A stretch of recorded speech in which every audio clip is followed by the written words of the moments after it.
There is another example of how the smallest moments in any given game do not go unnoticed. And before we get into it, I have a new show coming out called The Rick Strom Show. You should go sub to it, youtube.com/@The Rick Strom Show. Going to be interviews with musicians, athletes, engineers, sports doctors, etc. Go check it out. So what do I mean by that opening statement? Let's introduce everyone to Fernando Carmona. So he is a redshirt junior from Las Vegas. He previously played for San Jose State University, offensive lineman for the Hogs, the Arkansas Razorbacks football team. Here's just a few stills of what he did, because it happened really, really quickly. After the play was over, Carmona would march forward and he would throw his entire body weight, which is listed at 322 pounds, on top of Texas Tech cornerback CJ Baskerville's ankle. You could see the ankle go like this. I thought it snapped. I thought this dude just suffered a break or a severe dislocation. I thought it was bad, especially when Baskerville grabbed it and withered over in pain. It was ugly. There is no excuse for any of this behavior. There is no excuse for any person to do this to another on a football field ever. Ever. And Carmona did it after a run play. Heads over to Baskerville and steps on him, on his ankle, and really drives his foot into the ground on Baskerville's ankle. It's ugly. Really, really ugly. And the fact that I haven't seen a strong statement from Arkansas says a lot.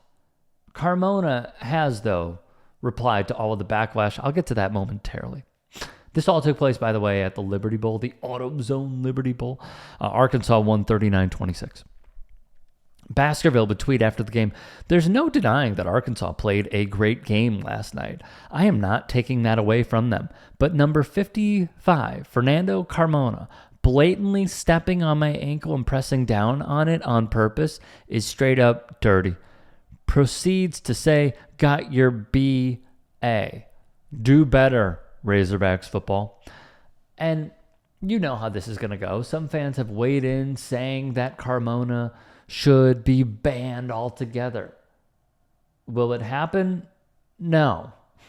No, it won't happen, and I'll tell you why. He started 9 games for the Hogs. He was named SEC Offensive Lineman of the Week twice. So if he sucked, I think we'd be having a different story. He probably wouldn't be starting if he was that bad.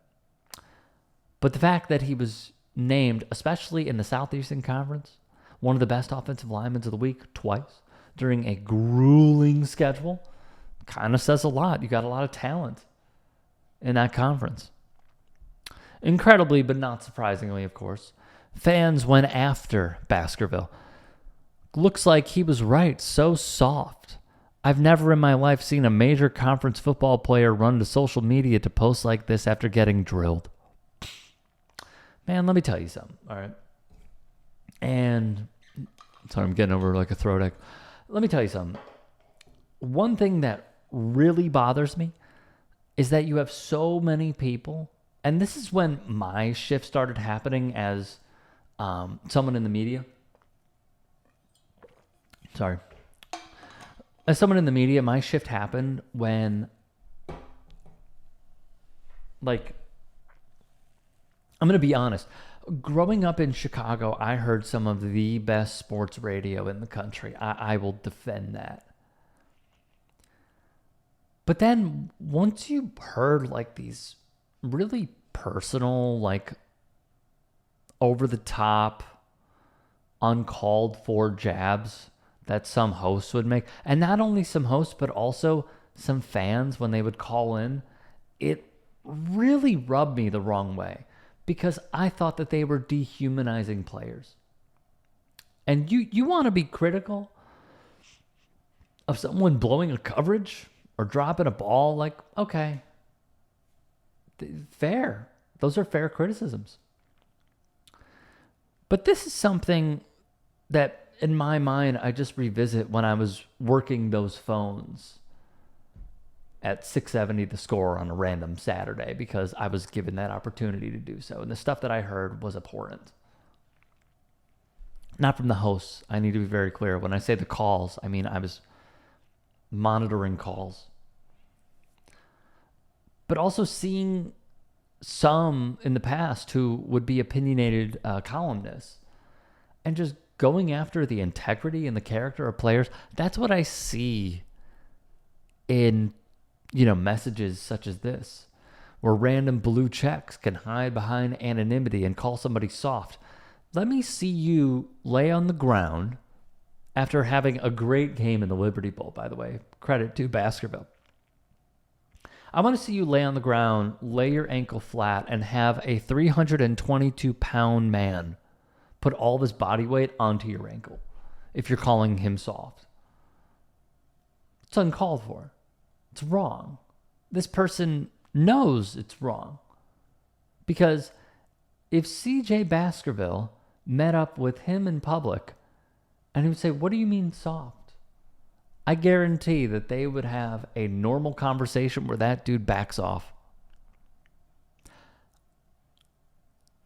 This is the troubling trend that does not stop. I wouldn't even say it's a trend. It's a lifespan of a trend. But something that just doesn't cease is the dehumanization of players. It's uncalled for. Carmona saw the backlash right here and would respond, "I'd like to apologize for my actions last Friday night in the Liberty Bowl. I let my emotions get away from me. I have nothing but respect for Texas Tech and the game of football. I apologize to my team and coaches. I'm not that kind of player, and we'll learn from this." Here's the thing. I think this is a very good statement for people who will end the story there and say, "Oh, he owned it.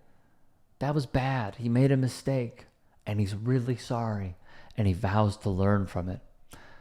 But then you go back a month and a half ago, roughly, when Arkansas played against Ole Miss, and there was a fumble in the end zone.